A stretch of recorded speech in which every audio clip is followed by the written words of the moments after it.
Welcome to Your Family Dog, the podcast where we celebrate the special bond between families and their canine companions. Whether you're a parent, grandparent, considering bringing a furry friend into your family, this show is for you.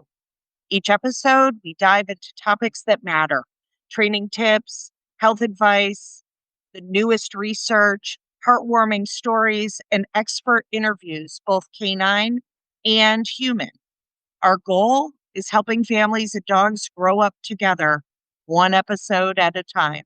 Thanks for joining us. So, this is Everyone Needs a Timeout, self-care strategies for people and pets, and getting started with timeouts, planner and self-care guide with Dr. Shaun Davis, a psychologist, and Kelsey Weber, a dog trainer extraordinaire. And we're going to talk about we all need timeouts, because we all need timeouts. I need a timeout. All right. So, Shaun, let's start with you.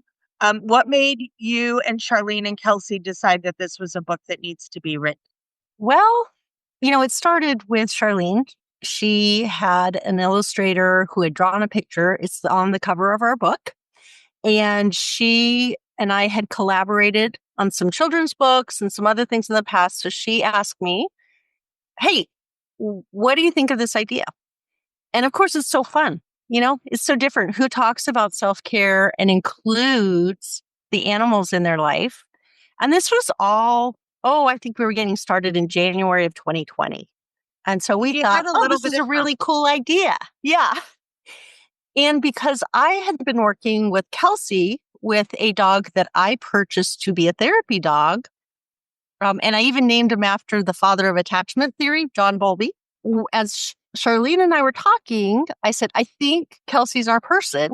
And then we all know what happened in 2020. And we really felt, this is the perfect book for the times. It's even more important now. And so I think we started with a little idea and it just got bigger and bigger as we went. And I love that. And I will say, I went from having to explain the effects of chronic stress to humans with special dogs that had big feelings about things. And suddenly everyone understood that better. Mm-hmm. Mm-hmm. Yes. Right? Just that underlying stress can be such a big game changer when it comes to interacting. So while I'm sad that the world had to go through COVID to learn that lesson, yes, I'm stoked that suddenly people have a little bit more empathy for those dogs that walk around as nervous Nellies, concerned and having big feelings about things. So, Kelsey, give us the skinny on how naughty Shaun's dog was. Which she has a few dogs, and the most recent one is lovely. And Bowlby was actually very lovely too, but he struggled a lot during all the lockdowns as well. We actually share some stories about him in the book about how the impacts of COVID affected his nervous system and his well-being. So yeah, but I know I have hung out more with Stella in recent times, and she is a very lovely therapy dog. Nice. So what kind of dog is Stella? So Stella is a standard size Bernedoodle. She actually joined our family as a 5-year-old. And so we didn't go through all the puppy things, but just the temperament. She is the dog who can take in. None of my clients want to see me unless Stella comes along with me because she is just so awesome.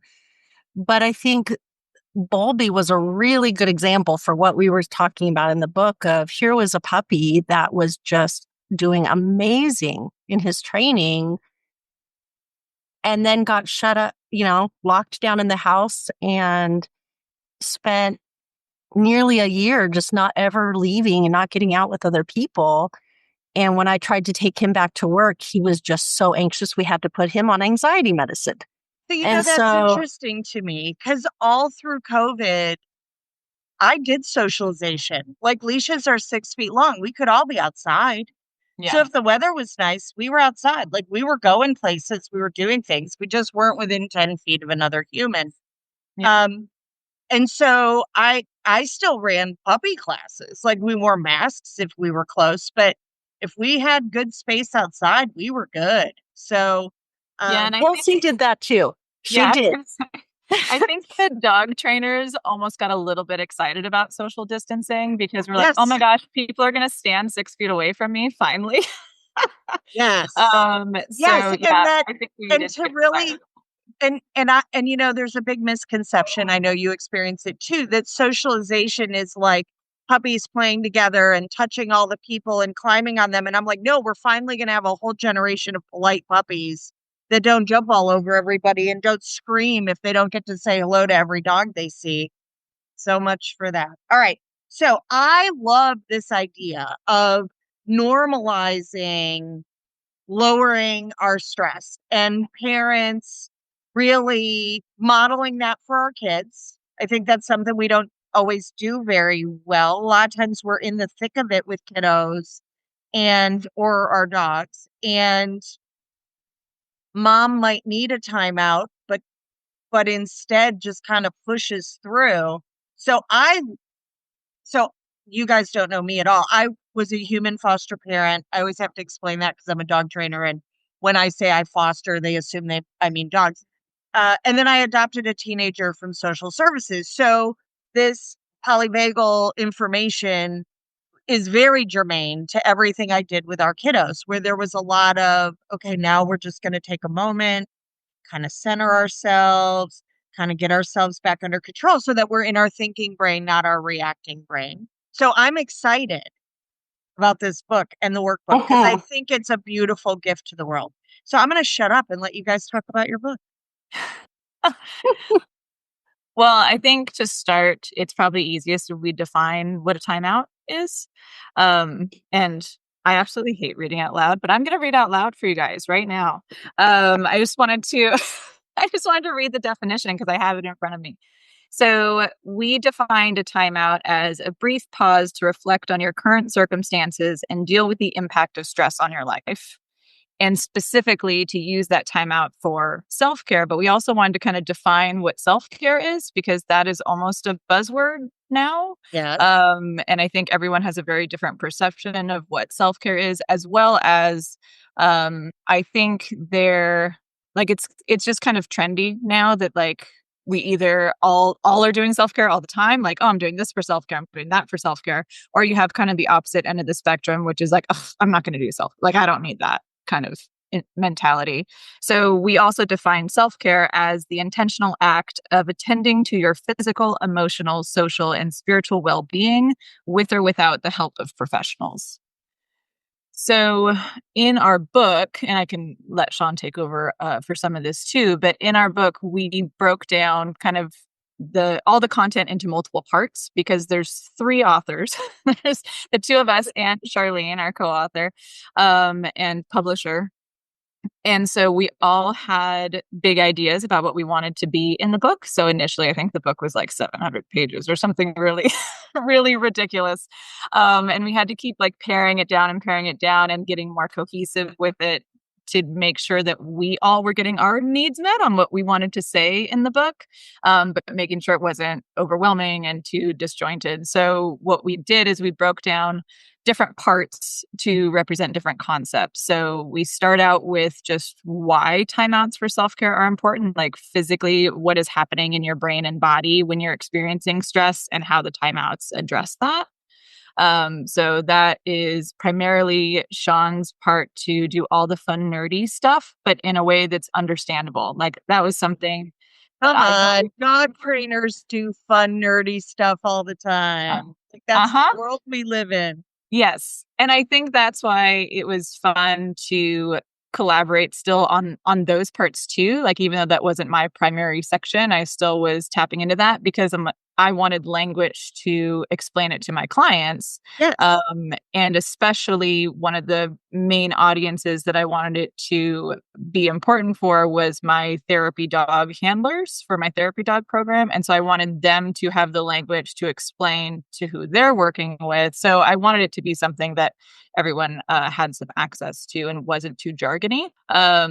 And then we have a section on self-care for adults because we have the analogy in there, putting your own oxygen mask on first before attending to the needs of others. Which is really hard for a lot of us, honestly. Yes. Right? Like it feels really selfish. I think I've boiled it down all these after like 35 years in practice that people think it's rude or selfish or somehow filled with shame if they say like I'm going to go to my room for like 5 minutes and then I'll be back when I'm more like myself.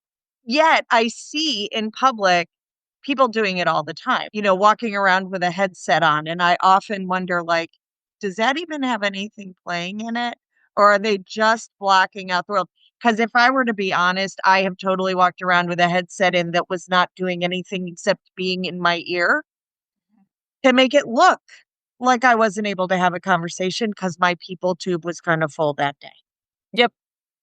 100%. And I'll even admit that going through the book, I think writing this book was very therapeutic for me also, because I would always skip that section during editing. I'd be like, I don't want to read that part. I don't want to read the part that I don't need this. Yeah. So yeah, I totally relate to that of not wanting to attend to your own self-care, because when there's a lot of dependence around you, a lot of kids and pets and all the things, they tend to take some priority space in my brain. And then I don't have time or don't have the bandwidth to take care of myself or whatever that might look like. So we did push this in the book, and I'm still trying to take this lesson to heart that we do need to, work on that, build those good habits so that we can show up better for those around us. Well, and it allows us to model that maybe we'll be the last generation that feels bad about saying, like, I need a moment. Yeah.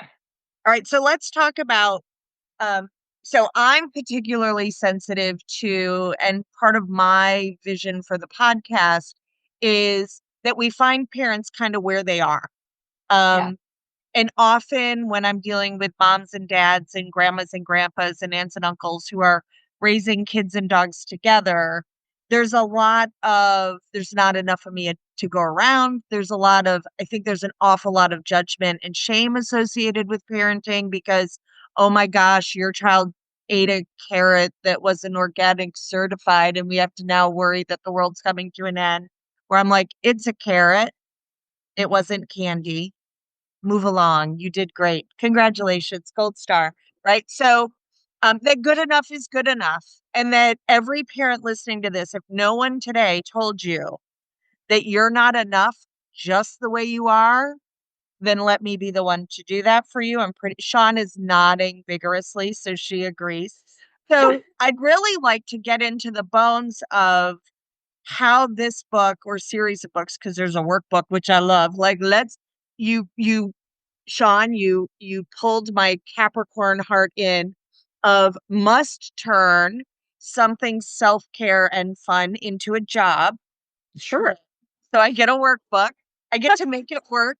I have to work my self-care, right? So let's talk about how this can really help parents and grandparents at all, kiddos, and then our pets as well, because I do think our pets are often significantly stressed being family dogs with kiddos or grandkids or all the things. And so I want to talk about how this book is a real help to everybody.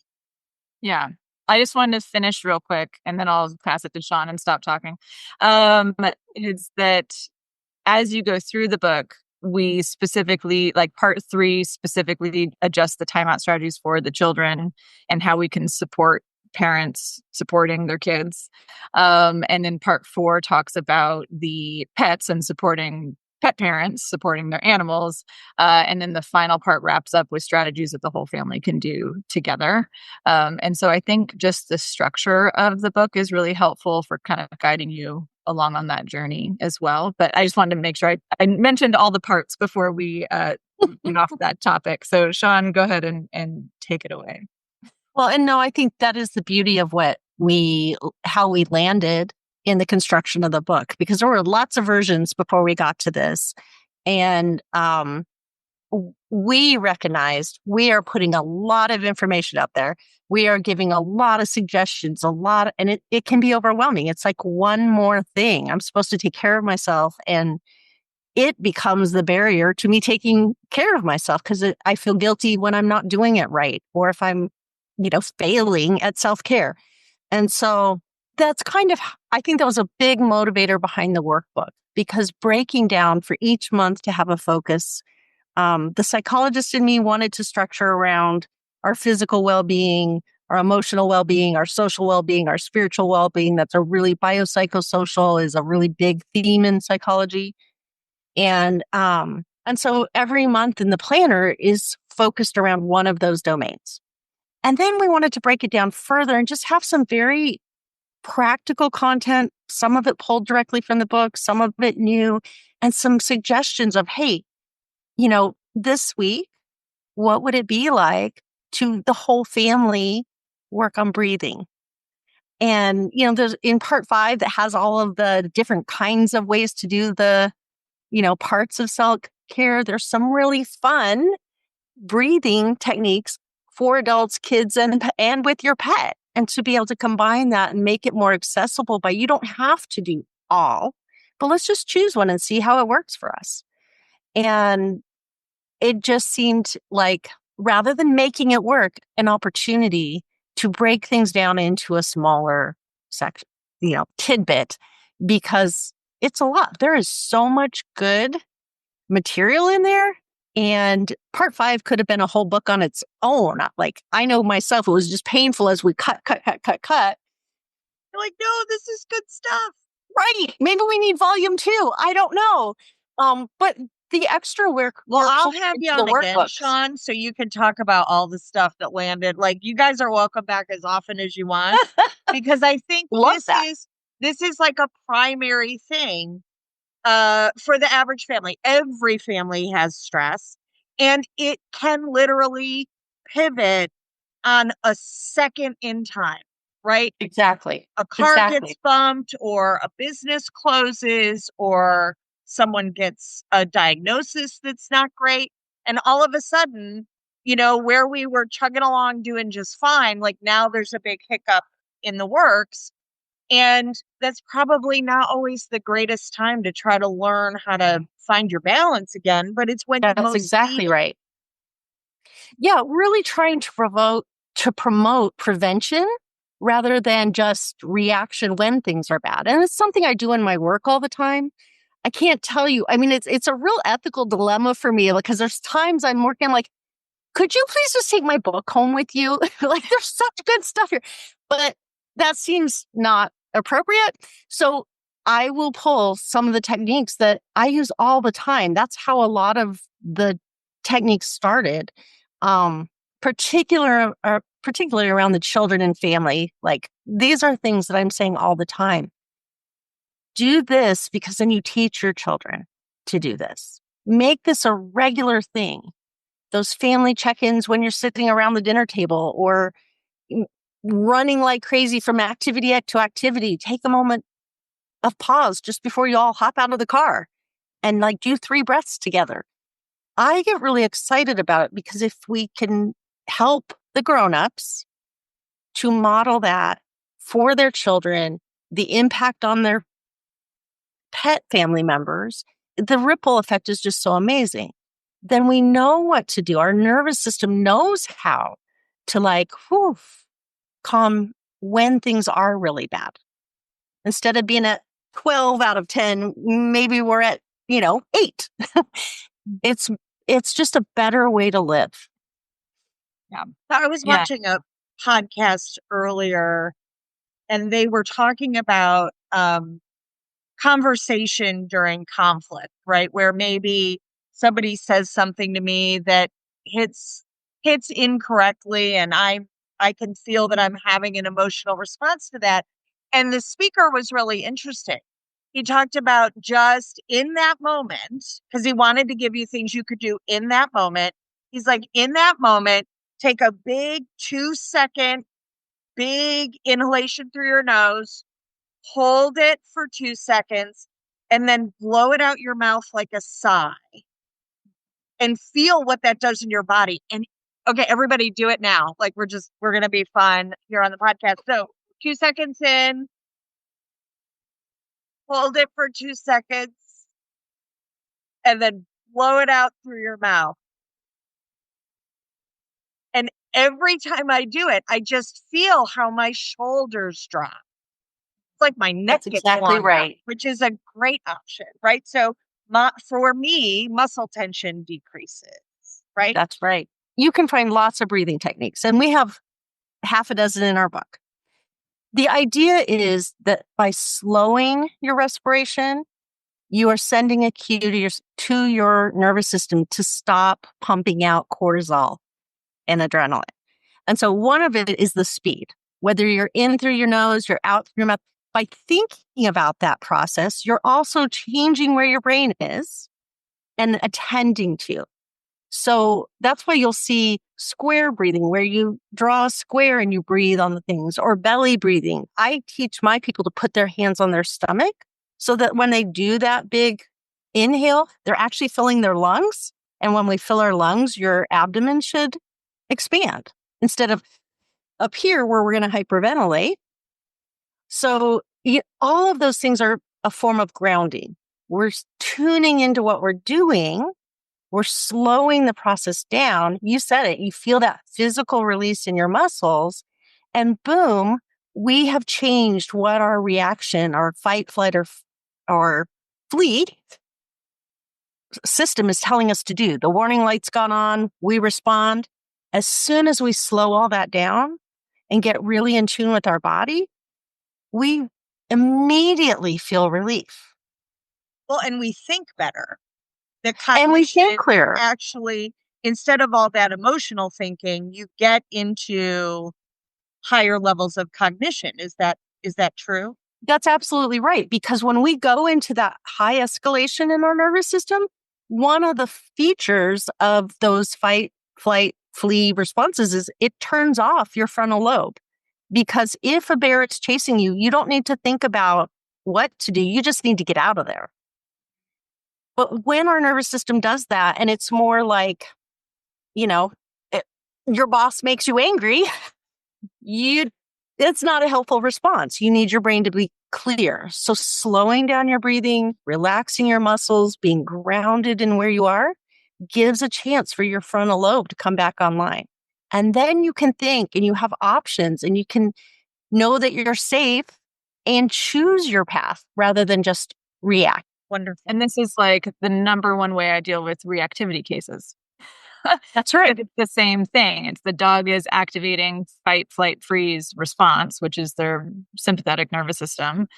And we, instead of trying to train when that frontal lobe is not functioning at its highest capacity and trying to teach them something in that moment, instead I work on regulating and relaxing so that they can come back into their parasympathetic nervous system where they have access to thought, and then we can teach things. So that timeout we're is that not first supposed to just shock them.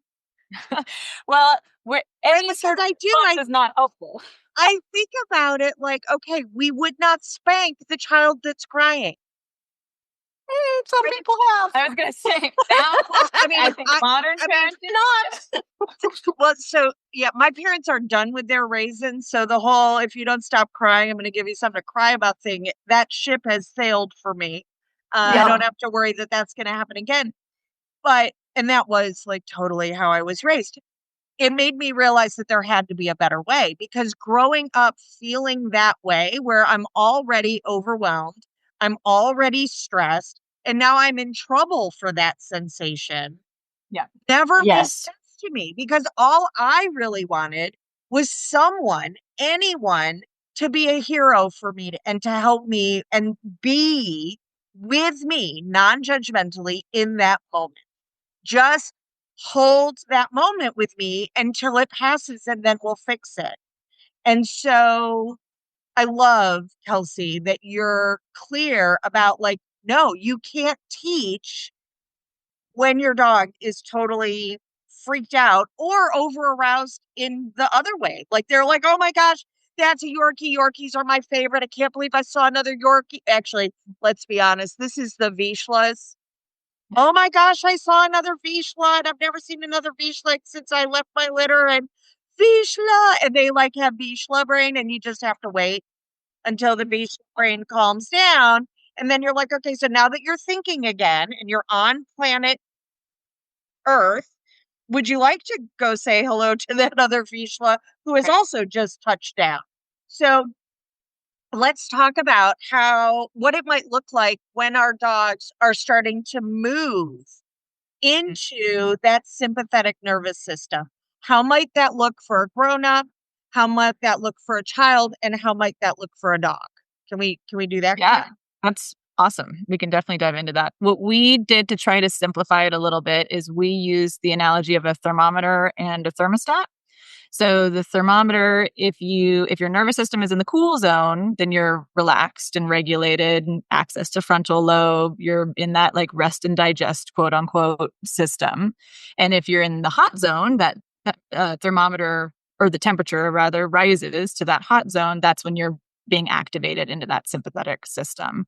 So we like to kind of use that really simplified analogy because it's easy to apply that to human adults, human children, and animals. And then the idea of the thermostat is that we can actually control the temperature externally. So even though you dysregulated or had a big reaction or whatever whatever caused you to go into that hot zone, even though that happened, we can still come back online, come back into that cool zone with some strategies. So the strategies we use is that thermostat side of the analogy of resetting the temperature. So I was just talking about this with a client the other day, so I'm just going to use this example of I have found that the more I think about it this way, the more I actually notice it, like I feel it in my own body versus I think before I used to logic my way around it a lot. Whereas now I actually am having that sensory experience of, oh, this is what it feels like when the temperature is hitting warm and now getting a little bit warmer and heating up a little bit more. Like this is what actually is happening internally. And for our children and our pets, we don't know what they're feeling, but we can see their behavior shift. And so then we can start cataloging, oh, that behavior tends to show up when they're hitting that warm zone. They're starting to heat up a little bit. And that behavior tends to show up when they just got to the bottom end of the hot zone. And then this behavior shows up when they're like maxed out, the thermometer's going to explode, like we're at the very top. So I'll just speak to the pet side of it really quickly and then let Shaun talk a little bit more about the human side. The hard part for me about writing this book is I wrote it for pets, not for dogs. So it's actually it was more difficult initially for me to realize, kind of sort through which behaviors are happening in all the animals and which behaviors are only happening in dogs, because that was my kind of language. That was my lens for a long time until we sat down and spent some time here. Some behaviors you might notice are like a lot of fidgety type behaviors where they're having a hard time being still. So with the dog, it might be a little bit of pacing. It might be a lot of excessive scratching or excessive licking or excessive chewing. Like whenever we're seeing a behavior in excess, where it doesn't really make sense for that context, that they're getting so intense about that behavior, that can show that they're starting to heat up on that thermometer a little bit. I think the obvious ones are when the dog is having a big full-blown reaction. So if they're barky lungy or they're fleeing or they're pancake to the ground or we're getting like really intense behavior, hot zone is easy to see. I think the middle warm zone is what's harder. And so that's where I like clients to develop their eye a little bit more and figure out what those in-between behaviors might look like. For some dogs, it might be a little bit more clinginess and like needing your support, checking in with you a lot, climbing on you, needing to constantly bump you and get some feedback. For other dogs, it might be opposite of more avoidance type behaviors of getting out of that situation, adding some distance, going and hiding, whatever that might look like. So there's a lot of different behaviors that might show up for the individual dog. But I would say if you're going to look for one thing, it's did their behavior shift? Is their behavior shifting in some way? Because that's often an indication that they're moving up and down on that thermometer in some way. This is exactly why I knew that Kelsey was who we needed. Because when I'd be in trainings with her, she'd start talking this way and I'd be like, that's what I tell parents. Yeah. It's how often with kiddos, parents will come and say, they just blow up out of the blue. I'm like, okay, let's just backtrack. Tell me about the day. Right. And helping parents, just like what Kelsey's talking with pet owners, right? Let's pay attention to the small little micro steps that happened along the way. And when we get really good at tuning into that, oh, and by the way, you could pay attention to this in your own body too as an adult. When we tune into that, we can do preventative work. We don't have to have the big blow up or the big meltdown. Yes, sometimes life throws big things at us, like a pandemic or a car crash or fill in the blank. Yes, we have big times where we don't have as much control in the moment over it. But in the day-to-day stuff, the meltdowns on the drive home from school, how hungry is your child, right? Looking for the pinch points. Are they cutting a tooth? Did they not sleep well last night? That's right. Are they having growing pains? Is their body hurting? Right. Like adults forget that happens to children. So, I think being able to apply that to, hey, let's watch our pets for that. Let's watch our children for that. Also, we're kind of helping the parents pay attention to that too. How do I do when I walk in from work at the end of the day and everybody's like, what are we having for dinner? What could I maybe do before I pull into my drive-in and sit and breathe and know my family's excited to see me and they might be really hungry and pesky. Oh, I could calm myself before I walk in and then it's all going to go better. They could also learn to just be a little patient and give me a little different greeting. All of that can happen, but not if we just crash into each other with already high need, high escalation. Yeah. I mean, I am often saying to people, I want them to try to dig in. What is the thing that happens 4 steps? Yes. Before the dog XYZs, whatever that's going to be, right? So, okay, what does your puppy do just before he jumps on you? Well, he ran across, they always give me, he ran across the room, teeth, it's all drama. And I'm like, okay. So, but as it's really hard to pin them down in the beginning about okay, well, what happens before that? Because the human that I'm chatting with is already frustrated, right? Because that's why they're here talking to the dog trainers, because they're like, sniggly snaggly. So I'm like, okay, well, what happens before this happens? Well, he blah, blah, blah. I'm like, okay, great. Thank you. So he blah, blah, blahs, and then he jumps on you. I'm like, what does he do before he blah, blah, blahs? Oh, he XYZs. Oh, okay. All right. Well, what does he do? What does he do before he XYZs? And they'll start to give me an answer. And I'm like, right.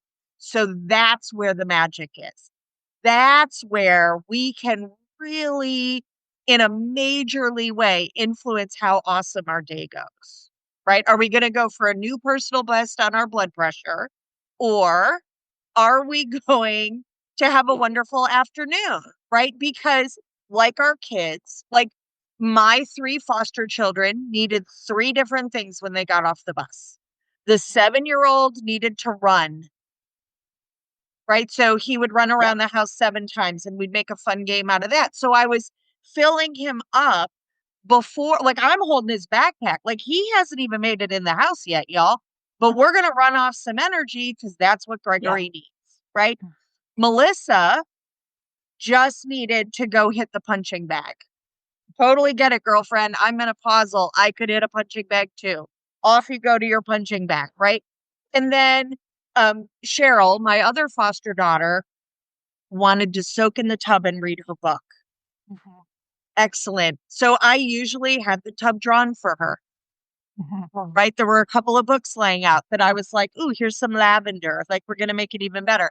So I think that I learned, maybe because I was a foster parent and not a biological parent who's just learning as you go. I was like, on Tuesday, I'm going to suddenly have 3 children and 9 dogs, and I need to figure out how this is going to work with me not losing all my hair and getting a bleeding ulcer, was how do I do this and how do I learn from the patterns so that there's enough of me to respond appropriately and not me be crazy by the end of the day and disliking my life and sitting in the driveway, not practicing a breathing exercise, but instead trying to figure out how close to Mexico and a new life I could get on the $12 in my wallet.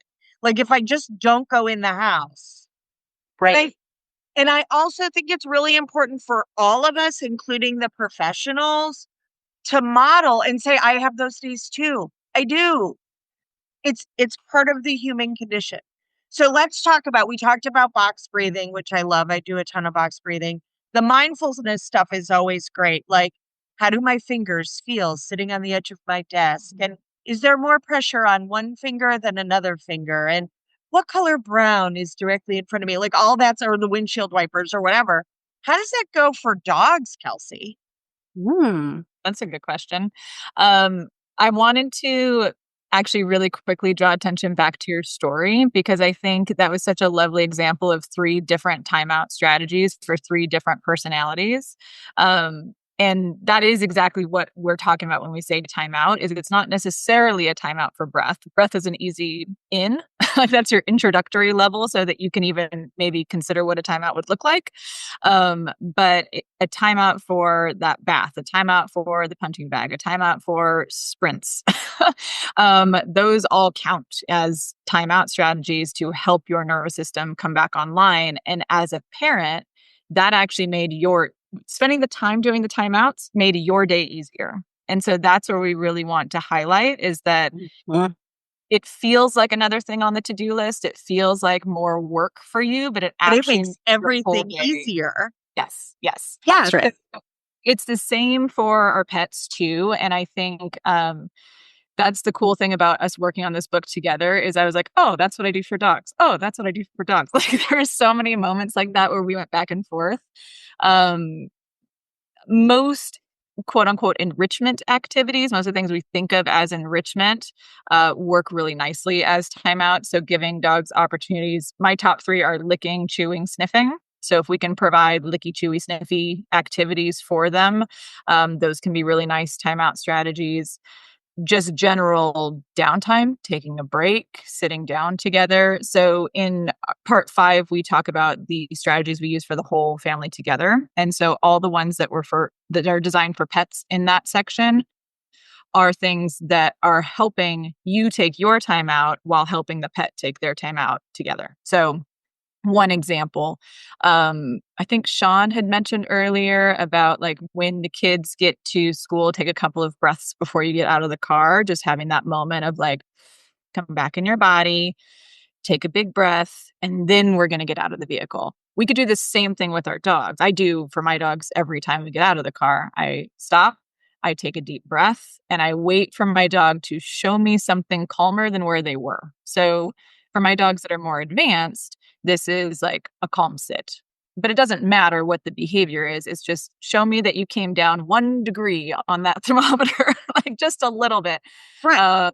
And then so an example could be the dog who's sitting in the back of the caravan. You attach the leash with the tailgate open and the dog's eyes are flitting everywhere, looking at everything. Oh my gosh, what's going to happen? There's birds and squirrels and chipmunks and blah. And then them all of a sudden looking at you and anchoring themselves to that position. Is that kind of what you mean? That's perfect. And that might be day 1. And we do that a few times. And then after the dog is doing that really quickly, then I might see, could we do a little bit more? Like, could you look at me? And again, it's not an obedience thing of, I need you to make eye contact before you get out of the car. It's a regulation thing. It's, can you bring your nervous system down a couple of points so that you can handle the new distractions in that environment. You can handle the new stimulation that you're going to be exposed to. Because if my dog is already sitting pretty hot on that thermometer just from the car ride, which most dogs, I think, are pretty hot on that thermometer just from the car ride, then if I get them out of the car, the chances of them losing their mind on the first thing that shows up, the human, the dog, the squirrel, the garbage can that blows over, whatever the thing is so likely, is so high. So again, thinking about if we only looked at this selfishly, which we're obviously not, but if we only looked at it selfishly, my walk is going to go better if my dog doesn't lose their mind the second they land their feet on the pavement. Yeah. My walk like is how relaxing would the first walk be versus how relaxing would the second walk be? And then if I'm smelling what you're stepping in, you're also talking about, like, as we're walking, if there's an environmental change where all of a sudden my dog is back to, flashy eyes and appearing to be on the hot end of the scale, I can just hold and wait and just straight ethology, which is just a big fancy word for watching your dog and extrapolating information, or watching a person and extrapolating information, going, oh, something just changed for my dog. And it may be something I don't even perceive, right? It could be where a possum walked across the sidewalk last night when everyone was sleeping. I don't smell it, but boy, does my terrier. And Yep. so that flashiness where their brain is saying, like, hey, I'm something different, this liminal time that something changed, instead of continuing on the walk and arguing with the dog, stop sniffing that, or all the things that humans do, we can instead just stay and enjoy that moment with the dog and wait for them to settle and then continue on our walk. Yeah, that sounds great. And I like to break down too, if we get a little bit in the weeds, regulation versus relaxation.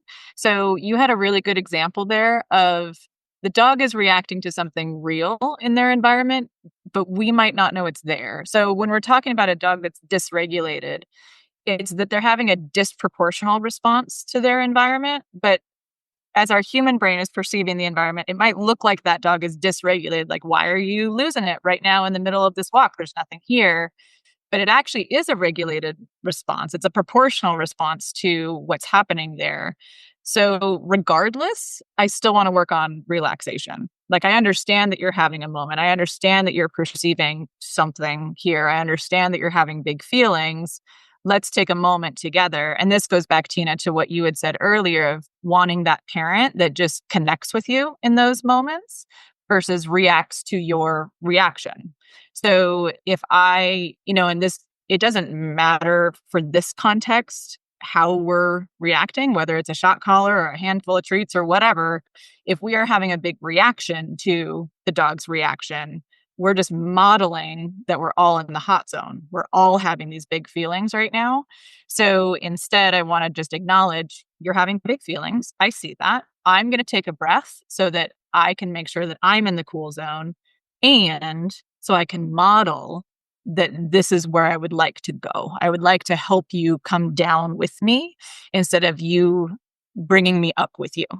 So having that self-awareness to be like, my dog's reactivity is a cue for my relaxation, because then my relaxation is a cue for the dog's relaxation, which is a nice little cycle, nice little loop to get into. And yeah, going back to what you were saying about examples, it might be that I just stop and stand and take deep breaths. That's probably my default first step for most of my dogs and clients. It might be that I actually just sit down.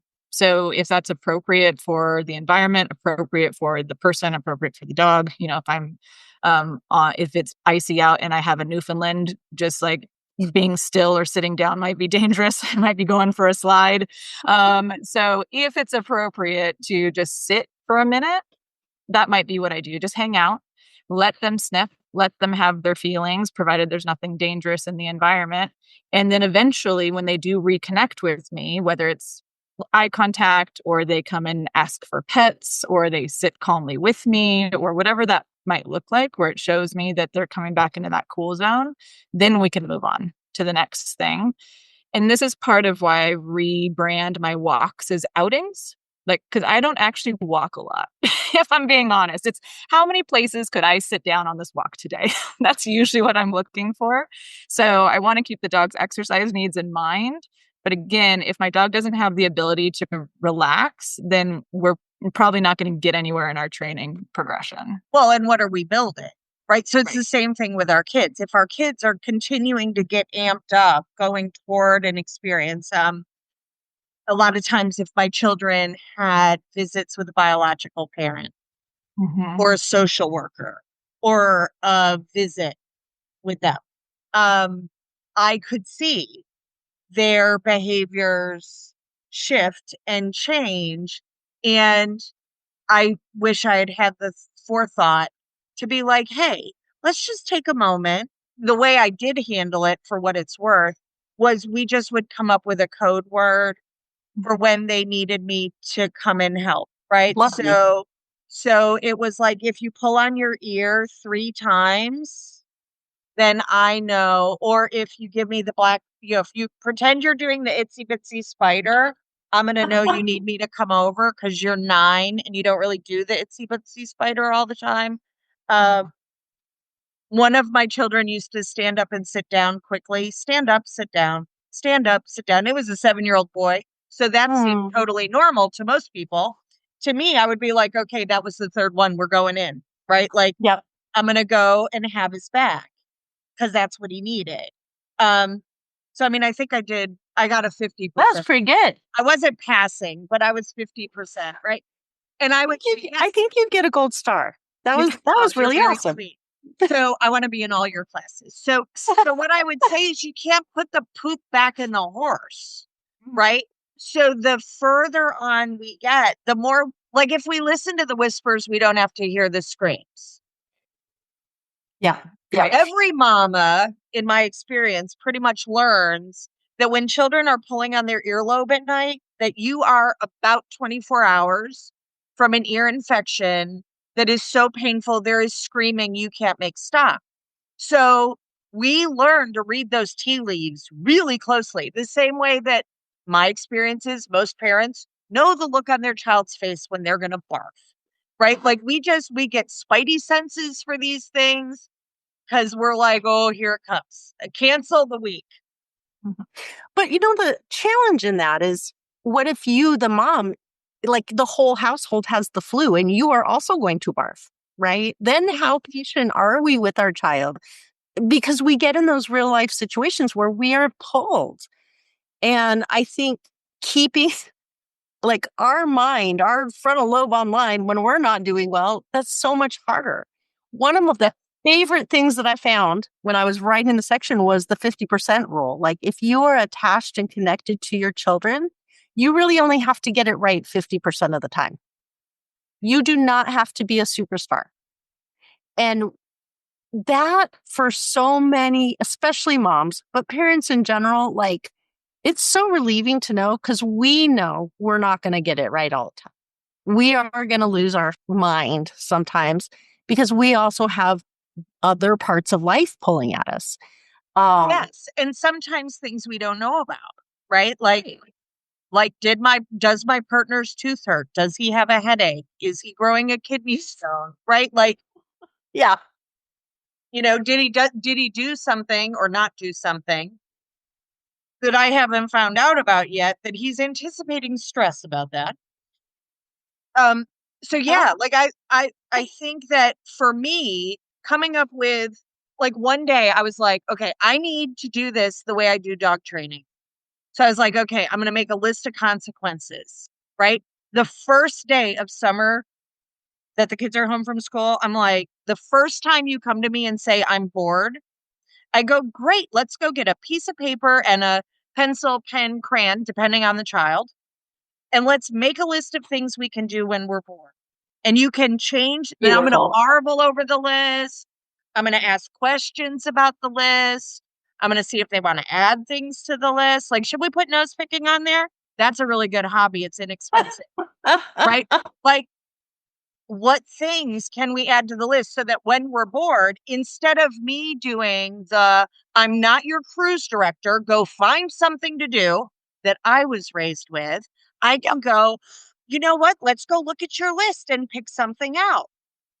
Right? It was the power of a positive no. And I wasn't saying like, hey, I'm not on vacation. Right. You're just like the message of my childhood is I have all these things to do and you are an encumbrance. Woo-da-ha. Right. This is how to set your child up to not feel good enough their whole life. I mean, job security for me. They'll need therapy. Well, I'll get your number, Shaun. So it's a lot of, and I will say, like a lot of us had parents who were not good at modeling this, which is why I think this book is so important, because we can go to school on the shoulders of the book and we can just choose a different way. So having like the day that I realized that it is just as expensive to own 7 Kongs as it is to own one. Probably more expensive to only own one, if we're being Probably. And that my kids and I on Saturday morning part of our empathy training was taking leftovers from the week before and stuffing and filling Kongs appropriately and sticking them in the freezer on the kids' level with the dog's name on the bag. So anytime my child wanted the dog to stop bothering them, they could go get a Kong out of the freezer and they could put that dog in a crate with the Kong. The dog, by the way, was euphoric, not mad, totally getting a break as well, right? Because that fool around that the dog's constantly poking you might be low levels of stress. I read in a certain book, right? That I'm like, oh, this is beautiful. This is a wheel. It all fits together. And it's elegant and it makes me a better me. It makes my kid a better kid. It makes my dog a better dog. Yeah, I love it. Lovely. You're hired as the sales team for Yeah, I like it. Well, that's why you're going to be on once a quarter. Because I really like in reading the book, I was like, okay, I need to have these ladies on to remind us, like in October, just before dog bite season starts. You didn't know there was a dog bite season? There is. It starts the week before Halloween and it is over the week after New Year's. Wow. Right? I just learned something. Because more dog bites occur between the week before Christmas or week before Halloween and the week after New Year's than the rest of the year combined.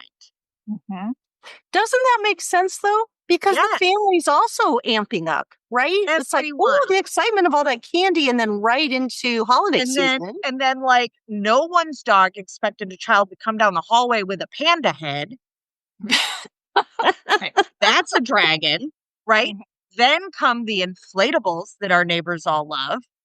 So now there's like a giant Snoopy pumpkin across the street that my poor potcake from Turks and Caicos is like, we're all gonna die. I'm never going in the front yard again. Right? Like, and then somebody brings a tree in the house. The Doberman is like, this is a fantastic idea.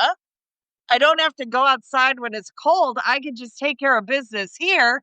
The cat is like, woohoo, scratching post. And now my kids are nutty because they're anticipating the holidays. Meanwhile, I'm just thinking about how Aunt Gertrude is going to come for dinner and she is going to judge my lasagna. And she is going to find it lacking.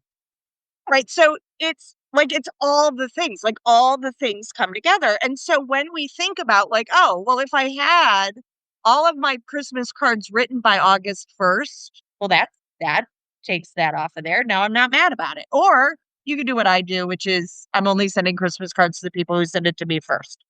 Yeah. Maybe not the kindest answer, but it was a quick one. Or like all those things though, like a little bit of planning when we're maybe not feeling at our best and going, do I need to think about this a little bit? Like saying to my child that I'm going to have to think about the situation and that I'll get back to them about what the consequences are going to be. Oh, it's great. Because now I can talk to my partner. I can call our therapist. I can talk to, my sister and be like, you won't believe what the little goofball did. Like I can just take the time. It's not an emergency. Yep. Yeah, and this is Unless it part of is. why we mapped out the planner as actually, because originally it was like just a workbook, and we actually mapped it out as a yearly planner. So there's a different strategy for each month, because there tends to be certain monthly stressors that do show up. So how can we incorporate what's happening in our normal real life into our timeout practices? So I think that is a huge point. And we do have, like, specifically in December, it's like, let's prepare for all the things that are happening here. But yeah, I do think that a lot of times we don't realize there's multiple layers to it. So a lot of times we don't realize how stressful everything is going to be for our pets. So you mentioned, like, the kid coming down with the panda head. Like, again, our dog doesn't have a point of reference for that. Our dog has no idea that's going to happen. They don't understand what a mask is. And so unless we spend time proactively training around panda head masks, they're probably not going to have the most regulated response to that. And you can't train for everything. Like, it's not possible to prepare for every little nuance. So instead, if we can teach them how to relax their nervous system when stressed, that starts applying across the board to all these different triggers that we might not have been anticipating. Because sometimes you don't know until you're in it that this is actually hard for the dog, or this is actually hard for the child, or hard for you. So yeah, I think it's good to think about that from that proactive strategy, knowing that these months are maybe going to be a little bit harder. And so what can we do to prepare for those months? So in this time in history where we're inundated by 40,000 notifications a day and always feeling not good enough, and, you know, I don't know, there are a lot of people who seem to, like, I used to joke with my daughter that Pinterest is the war on women, right? Like, no, your cupcakes are never going to look like that, ever. Hire them out. Like, it's not going to look like Olaf. It's going to look like a tragic farming accident. Like, how did you expect those cupcakes to come out? Um, how do we help moms and dads and grandmas and grandpas to really grab a hold of this information and save themselves first? Because I really do think that that's key, and that's the hurdle. One of the things that we did well in the book is to give some really entry level, first of all, using that metaphor of putting the mask on, because when you fly, that is the thing they tell you is if you're traveling with a minor or someone who needs assistance, put your mask on first, because if you pass out, they die. So I think we did a really good job talking about that. And we provided some very short, very brief things to try. And one of the ones that we came up, I love acronyms. So it's called Thrive, because I think that's what we all want to do. I'd actually love if we could do that when we're ready to wrap up. We'll do it together. But it's basically take time, just make a pause. Close your eyes and hear your heart. Like, if you have to put your hand on your chest and like tune into your internal self and hear your heart, and then relax your muscles. Where am I tight? Do I need to roll my head around and loosen my neck up? Do I need to drop my shoulders? Release my fists? Where am I holding it? And then a really slow inhale, visualizing myself in a safe, calm space. And then a really slow exhale. And it takes maybe 20 seconds to do Thrive. And so if we can give that to busy mom, busy dad, busy grandma, whoever, right? And just begin practicing that and practicing it. That's only one thing we have to do. And it does the breathing, and it does the mindfulness in your body, and it does the muscle relaxation, and getting really good at that entry level. I can calm this down. And then there's so many more ways. We introduced in part 5 kind of the beginning, intermediate skill, more advanced skill for that reason, because we want people to know, we want to take away the barrier of, I don't have time. You have time. Just take that pause. It's beautiful what it does for us. Well, and I think it's wonderful to be able to say, here's what we're going to do together versus you need to calm down. That's right. Just stop talking. You need to stop barking. You need to sit. You need to. That's Like, right. okay, well, like if you're worried that you just got a cancer diagnosis, now is not the time to chat with you about like you snore at night and we should really refinance the house. Like, Right. Right. right? Like pick your timing. And so I love this idea of really going to school on ourselves individually Yes. and then our partners and our kiddos and then our dogs and maybe even grandma and grandpa, let's be honest, because they maybe were never taught how to do this or the importance. Exactly. I used to mow the grass every day. I don't care about a manicured lawn, but no one can talk to me for the hour that I'm mowing the grass. And I just needed an hour of no one bothering unless it was an emergency. Like, so modeling to the kids, it would have been much healthier. I would have burned a lot less fossil fuels if I had just said, you know what, I'm just going to sit and rock for 15 minutes. That probably would have like, let's all do something quietly for just 15 minutes. Mm-hmm. Lay in the sun and, look at the clouds and decide what they look like. All these things that we kind of don't do anymore. Yeah. And I think something I like to do with the dogs too, because I always kind of joke with clients that as soon as you become boring, so when you're doing your own little timeout, your quiet time, you're now pretty boring for everyone else. So as soon as you become boring, often our dogs try to make us less boring. So they will bring you their toy, they will come nudge you, they will bark out the window, they will start doing these behaviors. they think you need enrichment. Yeah, they're like, I need to activate the human. The human is deactivated. What has happened here? So, one of the things I like to practice is if I am doing X, whatever the timeout strategy is that you decided. So, if I'm crocheting, if I'm watching TV, if I'm sitting and drinking a glass of wine, like whatever the thing is, that activity is actually a cue for the dog to lay down calmly. Nice. So, I call this the lazy trainer game. It's my favorite. Yeah. I love it. We do not teach them or our children, frankly, how to do nothing. Yeah. Yeah. So 'Cause I specifically teach it in that context. When I am doing this thing, if you lay down, treats happen. So it's not a downstay. I don't tell them to lay down, but if they lay down, then I capture that skill. Like if anyone's familiar with Kathy Sadeo's Smart Times 50, it's a lot of capturing when the dog happens to do things.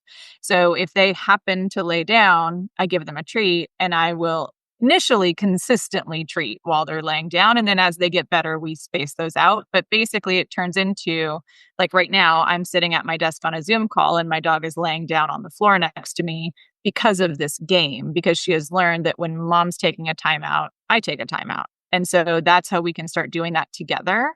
And one other thing I will add, so in that example, my relaxation is a cue for her relaxation. But kind of going back to something I mentioned before, because this oxygen mask thing is still hard for me, even though we wrote a book on it. It's still hard for me to do that first. So for me, their intensity, their big outbursts, their reactions, their big behaviors is a cue for me to relax. Like I'm going to keep reinforcing that concept. That's my little mantra that when they do X, when they explode, that's my cue to thrive, as Shaun's acronym spells out. That's my cue to come back in my body so that I can help them, because it is so easy to react to their reactivity. Like that's our default. Yeah. And and again, I think we've all experienced it, whether it's our mom losing her nut and dragging us, into her energy, or our child, or our neighbor Gertrude, who's, upset with Mildred across the street, or whatever it is, right? Like we are still howler monkeys. Mm-hmm. And so like one goes off, they all go off, right? Yeah. So it is, I love that it's, that like, as there's a shift in my dog, as there's a shift in my child, as there's a shift in my best friend, maybe me taking a moment to really center myself so that I can be the best version of me for them. Mm-hmm. I mean, I know it's for me and you know it's for me, but we're going to couch it that it's for them so that I don't feel guilty about it, that I'm going to instead be like, no, I didn't do it for me. I did it because they needed that from me. And I will say that that's a huge paradigm shift of I'm doing it because it allows me to provide for them. Yeah. Is something that, like, I don't know. I was a smoker and I was good at it for a really long time. And then one day I realized that it was going to make me die and that I was solving the wrong problem, right? That I was smoking because I didn't have a life that I was super excited about and that I could instead build a life that I wanted to live. And then this slow suicide didn't fit with it. Right. So it was the same thing. Right. And like I say all the time in behavior, it often starts for one reason and continues for another. The same thing is true with our dogs. The same thing is true with our kids. And so this is really where whoever's listening to this podcast with their precious time has the power, the really true magic to shift how things are going in that moment. And you might not only have to do it once, you might have to do it more than once. I will say earlier, Kelsey, you were talking about like watching the dog and that we don't know what they're experiencing necessarily, right? Like, I don't know what your nightmares are. Like, I have no way of recognizing that. I've been listening to the telepathy tapes. And one of my favorite overarching thoughts that have come out of that is assuming competence. Like, I am being careful, more careful. I was almost made up a word, carefuler. I'm going to blame it on the mammogram this morning. So that being more careful about not dismissing the other, right? Yeah. That my dog is experiencing something. They are a competent dog, and I don't have to understand what it is. It helps if I do. I just need to respond appropriately. I need to assume that whatever they're experiencing is real for them. It doesn't mean I'm adopting their perspective. It doesn't mean I'm buying into whatever it is they're selling, but they are. Yeah. And so if it's real for my child, it's real. If it's real for my dog, it's real. If it's real for my mama, it's real. And assuming that competence, and might it be silly too? Sure. But in the moment, assuming competence that there is something going on. The puppy's bowel is full. Right? Assuming that is a benefit to me and my puppy and my rug. Yeah. Yes. My puppy is losing teeth right now. I think he's lost 10 in the last week. And so his bitey behavior is a little bit more intense than it usually is because probably his mouth doesn't feel great. But I didn't even clock that until there was like blood on my hands. I was like, what is happening? Oh, your teeth are falling out. Like, that's why you're being so special right now. Like, that's why this behavior is showing up. That makes more sense. But before I had that data, I still was trying to respond with that like empathetic, curiosity centered lens. Because if I assume that like he's doing this to me, then I'm going to respond. Yeah.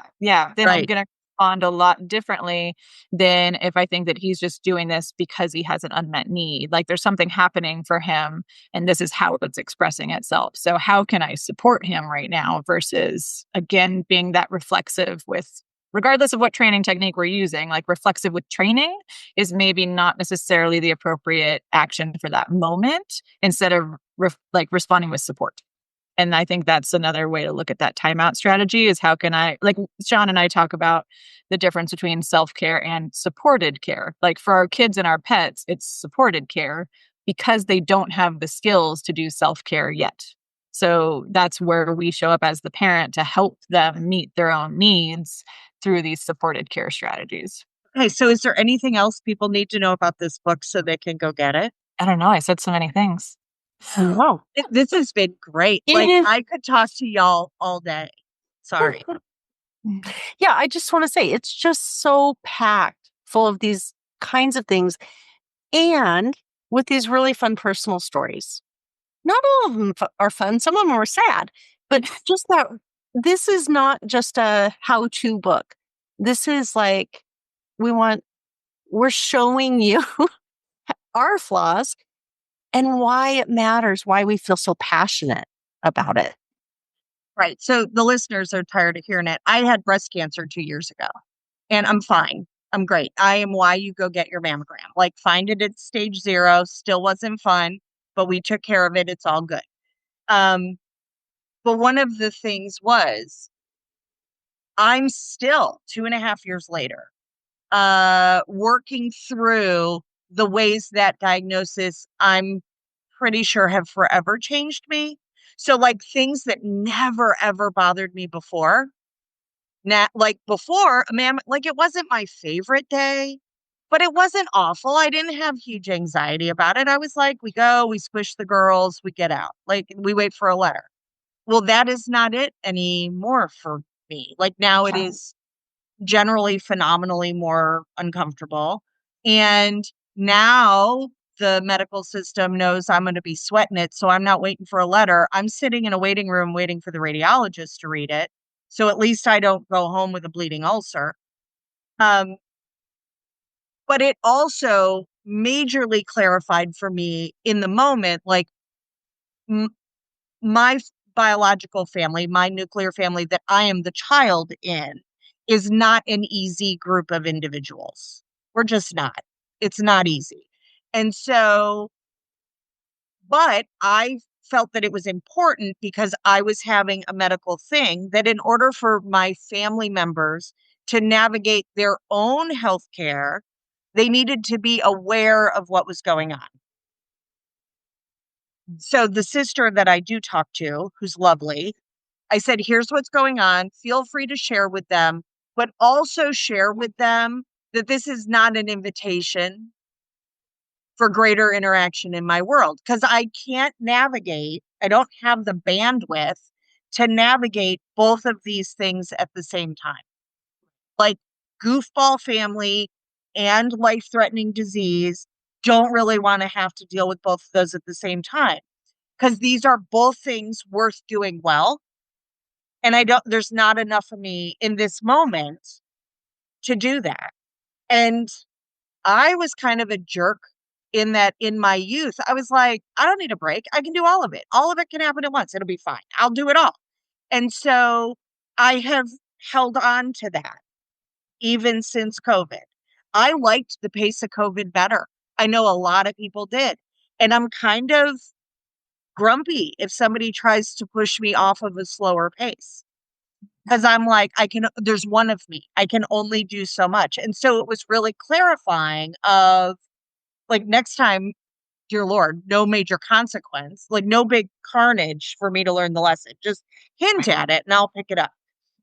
But I really want to save people avoidable suffering. Like, yes, get your mammogram.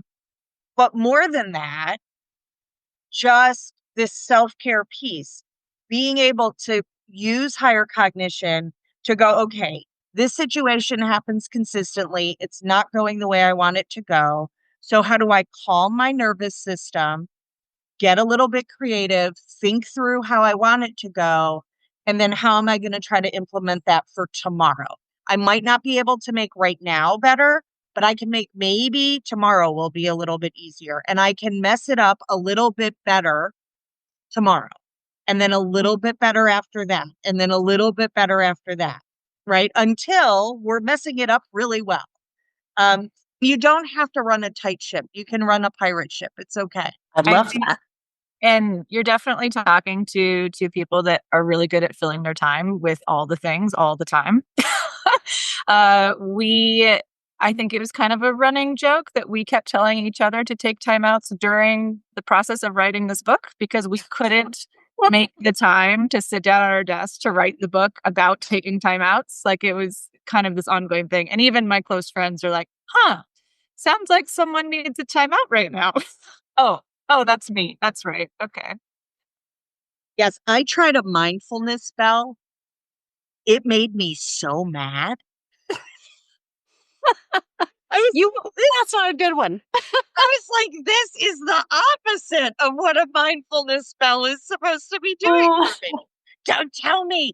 Maybe I'm oppositional. Don't tell me to be mindful. Blah. Like, this might be exactly why you need a mindfulness spell, Miss Spring. But yeah, like, I don't know. I found that an awful lot goes better when I don't assume I know all the things and when we use more silly. Mm-hmm. And when I just go, okay, not right now. Like, you know what? I know you want to argue about that right now. I don't have the energy to argue about it right now. But I looked at my calendar. I have time Tuesday at 3. Can we argue about your hair Tuesday at 3? Turns out when you go to argue with them Tuesday at 3, they don't want to argue anymore. I don't know why. So then we can like do something fun and have ice cream. But yes, like realizing as a parent that I didn't have to do everything the exact moment was huge. It was huge. Having like 3 go-to dinners that I could pull out anytime. Like we can always have breakfast for dinner. We can always have pizza for dinner. And we can always have ice cream for dinner. No one gets mad about any of those 3 choices, at least in our house. Maybe your house is different, meatloaf for you. But that was like a big, huge help to say, like, I don't have an answer right now. So here are my default answers. If we had ice cream for dinner 3 days in a row, now I know maybe I have a problem and I need to like recalibrate. But it was nice to have some default positions that we could have when I didn't have the bandwidth to do it. And that's a tremendous way to take care of you, right? Yeah. That intention ahead of time, knowing that there are going to be times where you won't have the bandwidth. You already have a plan. You've already taken care of that. What a beautiful way to protect your own sanity. Mm-hmm. Yeah, this is the stuffing the Kongs and putting them in the freezer strategy. Yeah. Same. Yeah. And really, a lot of times dog trainers have special dogs that maybe the kids can't do everything with, right? But the kids can stuff and freeze a Kong. The kids can maybe, I don't know, see who can find the most poops in the backyard for me to clean up. Like there's lots of things that I could incorporate the kids in to, like we could play hide and go seek with the dog. That we can do. So for me, it was good to learn that I could model those things and like fill up everybody's cup along with mine. Yeah. Right. Knowing that eventually they'll be able to play hide and go seek in the backyard and they won't necessarily need me to organize the game. Also awesome. Might be when they go to college. But it was a big help. It was a big help. The other thing was to learn that things that were difficult, like keeping rooms clean, needed to happen more often, not less often. So it never takes very long and we don't hate it. Mm-hmm. Life-changing. So the same thing, if I call my dog, if there are 5 treats on the kitchen counter, and every day I call my dog 5 times a day and reward them, at the end of a month, I'm going to have a dog who, when I say their name, come, they're very likely to come. Mm-hmm. They're very likely to come because it only took 2 seconds each time I did it. Like just hold out 5 little kibbles. Yeah. And this is the thing. I think dog trainers and I'm sure mental health professionals and a lot of the professionals in these types of industries are pretty good at understanding the concepts of habit formation. And so like that exact example of working on recall with your dog on a regular basis. So you're building up the habit so it works in real life. And when you really need it, that's the same with taking timeouts, right? It's starting out just practicing it out of context when you don't necessarily need it, when it is easily accessible for you. And then in those moments where it's like, oh gosh, everything's going sideways, you can do that thing because you've already formed the habit. Your nervous system has already practiced that. Your brain has already developed those neural pathways. Like you have access to it versus if we only practice in the emergency, we probably are not going to be super great at it, which is also just where we start. Like we're not going to be super great at it regardless in the early stages. And I think you mentioned too, with the kiddos and the pets doing the supported care until you're able to do self-care. Like we have that the goal is the transition to when you can do it on your own. But initially I'm going to have to support that because I need to help you build the habits so that you can then do it yourself. You then have access to it on your own without needing me. The goal, I think, of parenting, I'm not a parent, so I'm speaking out of turn, but I think the goal of parenting is so they don't always need you, so they can do things on their own, so they know how to navigate their life. That's right. Right. It's planned obsolescence. Mm-hmm. That's right. Right. And I see a lot of parents really struggle with that. Like, yeah. And I know I did in the beginning, like giving my daughter chores to do. And she would, trot out you just adopted me so that I could be your slave. Like, hello, child. I love you. Yes, I adopted you so you could be my personal slave. That's what I did. Right. Like, yes, I adopted you to ruin your life. But getting to a place where I didn't mind doing the laundry and cleaning the house and mowing the grass and doing the laundry and cooking the meals and whatever. So getting to a place like I didn't mind doing those things for her. And it took our therapist saying, she has to learn these skills. You have to give her these chores. And I was like, oh, because she's like, when she ruins a load of laundry, you can afford to replace it. But when she's out on her own trying to do that, she's not going to be able to necessarily. And she might have to wear pink white shirts. So let's practice when the lesson is inexpensive. Yeah. Huge. Because it just shifted, twisted my kaleidoscope a little bit and made me realize like, okay, she's going to give me all the rah, rah, rah about why she doesn't want to do the thing she's doing. And I can clear conscience say, no, I am supporting your amazing independence when you're an adult. Yeah, that's right. And you'll know how to do all this stuff and you'll have a great life because you won't have to learn it the hard way. You can learn it here where it's safe to learn. Yep. And what a gift to give the skill of self-care. Yes. Because feeling bad about self-care is grumpy making. Uh-huh. No, like we're just not good at it. So, Shaun, are men generally better at it than women? That feels loaded. I don't even know how to answer that. This is not, I'm not different, right? Like I want to say, yes, they're horrible at it, but then I think about my life as I think a mom. in some ways, I think they're really good at it. Yeah, I think there's less, yes and no. In the day-to-day, maybe not. But in the, hey, I'm going to go golfing for 5 hours. Yeah, I think that's more socially acceptable than me saying, hey, I'm going to go whatever I want to do for 5 hours. So I think there's a lot of the kind of social constructs we have in our Western culture around what is okay to do and choose to do that's just purely selfish. I mean, honestly, I went back to graduate school after my youngest child was in college. And my husband and I were just talking about this. It's like the very first truly selfish thing that I did from the age of 17. And so like reflecting on that and being like, it just hasn't been okay in my mind, right? Not, yes, it would have been okay. But really learning that idea of like, for men and women, I think it does look different. But it comes back to, we don't do it naturally. Most of us. I think maybe if we lived on an island, because, they have island time and it's culturally acceptable to move slower. I don't know. I think anywhere with siestas. Yeah. Right? Yes. Or like Italy. Why don't we do that? I have a bunch of friends recently who have been to Italy who are like, you can't do anything on Thursday. The whole town is closed. Like you just like if you had something you wanted to do on Thursday, too bad because it's not open. We're not doing it on Thursday. And so she talked about how the Italians laughed at her because she just like doesn't know how to do nothing. Right. Right. They're like, how do you not know how to do this? She's like, I have to do something. Right. So I do think, I easily could have been accused of wearing like busy as a badge of honor. Yep. That's me. Yep.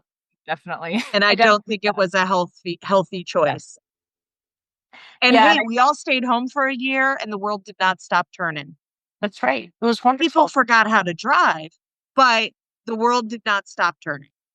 Yeah. And I think there's a lot to culturally how we view self-care, how you were raised impacts how you view self-care, how you were socialized based on your gender impacts your views of self-care. Like there's so many different factors in that.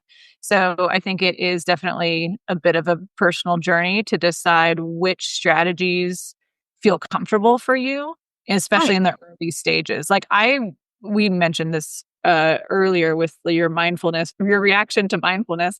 But I was like that with breathing. I was like, I'm not going to take a stupid breath right now. Don't tell me to breathe. Yeah. Yeah. I'm breathing. Yeah. Yeah, if you breathe. Yeah. Yeah. So I actually couldn't start with breath work as a self-care strategy. I had to start with other things, which is opposite of what most people tell you is that breath work is the easiest place to start. But that wasn't my easiest place to start. And so, I think it is kind of a journey for everybody individually to sort out how is the best way for you to actually meet your own needs. And that's why I find the biopsychosocial spiritual model so helpful because I can also sort out which category do I actually need to attend to?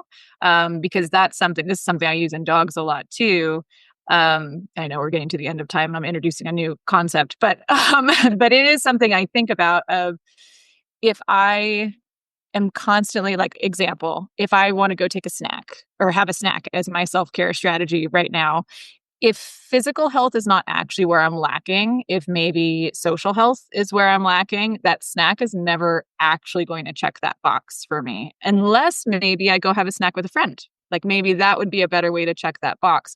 So looking at it through that model actually has helped me choose strategies that fit better because I can decide what my needs actually are. It allowed me to be more self-reflective on what do I actually need in this moment. And I absolutely apply that to the animals I work with of same thing as someone who primarily uses food as reinforcers.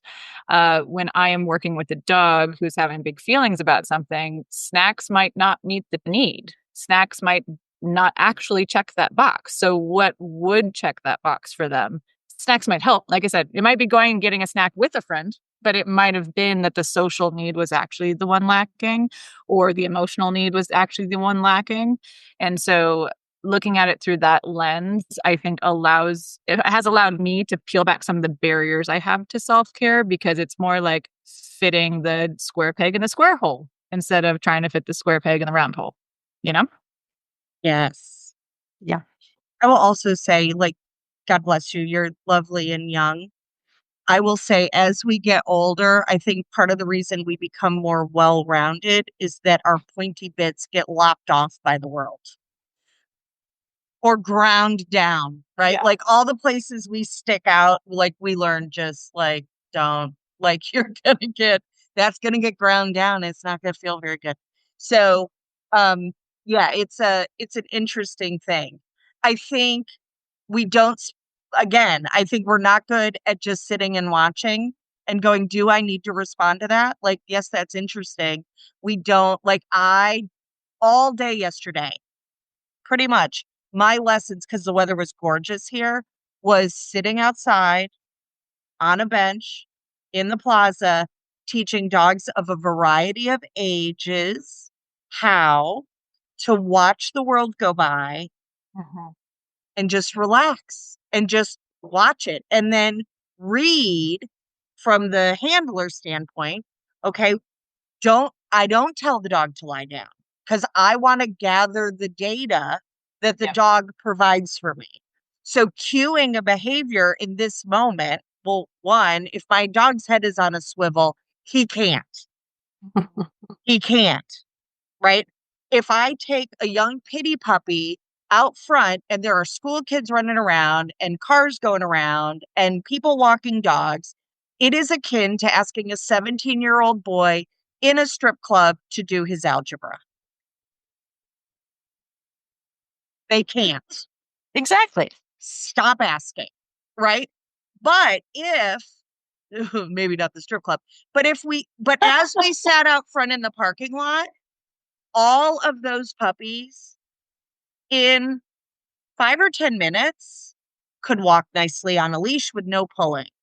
Were not barking, would offer sits and downs, could check in with their handler, would like consider things. Like I could watch their little brains shift from whoa to like I can just watch this and decide if whether or not I want to respond to it, and if so, how.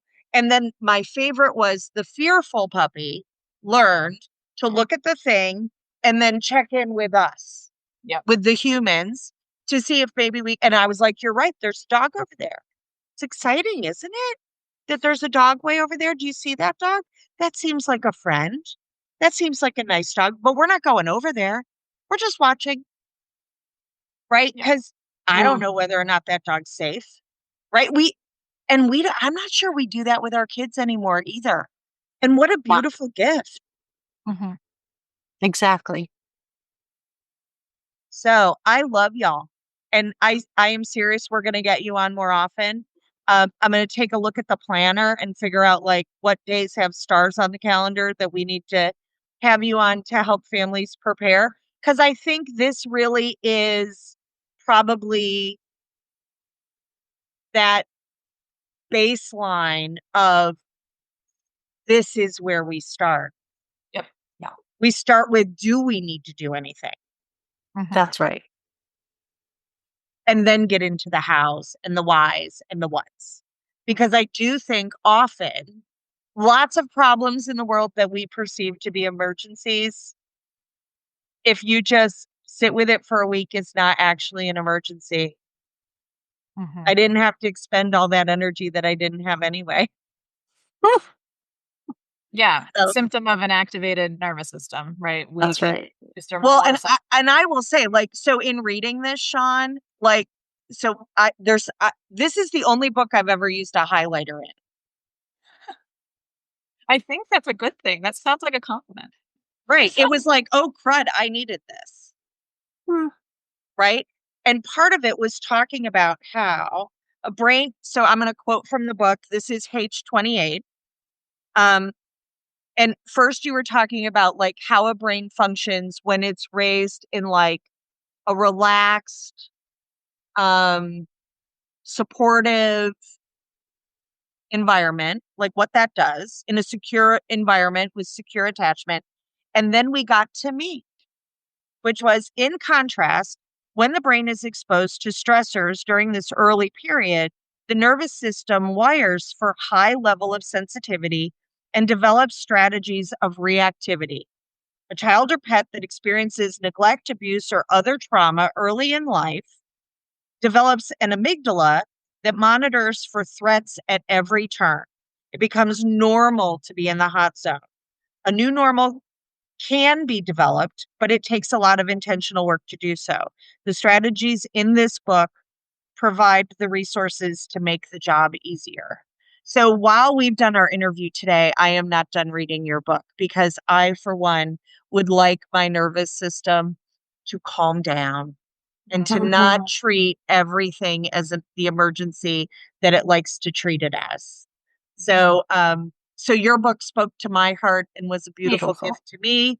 It will be and continues to be a beautiful gift to my clients and to the people on the podcast. Thank you so much, Kelsey and Shaun. And I hope you're okay with me calling you friends because now you're stuck with me. Absolutely. So, okay, so we end the podcast. I'm trying to start some different things with you have a choice. Either you can answer the question, what is the weirdest thing your dog has attempted to consume? Or you can leave a question for the next guest we have on the podcast, having no idea who that's going to be.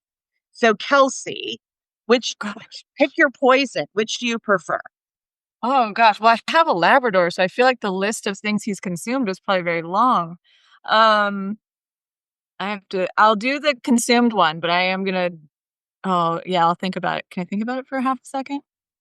Yeah, you can think about it. I'll go to Shaun and put a bunch of pressure on her. Her nervous system. My brain is racing. I'm like, and then we'll do Thrive at the end. okay, perfect. This is not a delightful story, but Bulby as a puppy liked to eat a lot of things. And we have a barn with horses that we also had some poison out. And the poison was like this orange thing that we thought was put away where the dog couldn't get it, but he ate it. And so I learned, we have a friend who's a vet. I learned at 10 o'clock on a Saturday night, thank you, Jackie Asham, for answering my frantic phone call, that I could give him some hydrogen peroxide and make sure he threw it all up. And we had all these little orange chunks. That was a scary, crazy thing. Like, there was food. He didn't eat the food. He chose the little round orange thing. I do think that they think in terms of like, have I spent $1,100 of my owner's money this month? Yeah. Yeah. Or whatever that number is for you. Right? Like, I mean, my cat likes to spend a certain amount of money for me every month. He views that as maintenance for a relationship. So it's love language. Yes, it's my love language. So yes, I always marvel at, and probably some vet will jump on and tell me why what I'm about to say is wrong. I don't know why vets tell you to measure how much hydrogen peroxide you're pouring into the dog. They're yakking it up. It doesn't matter. So horrible. It was horrible. Nope. So I'm like, open, glug, glug, glug, glug, glug, hold you shut. And by all means, do it on the driveway so that you can see what comes out. Don't do this in the grass, y'all, and definitely not in the house. That is a lot of barf. That was horrible. Yeah. Well, I'm glad he's okay. Yeah. Yeah. Yeah. They always get into things that we think are safe. They're like children. Exactly. I have a new mom on my service who has a toddler, and she called me drinking wine in her closet crying. She's like, I'm drinking box wine. I'm like, oh gosh.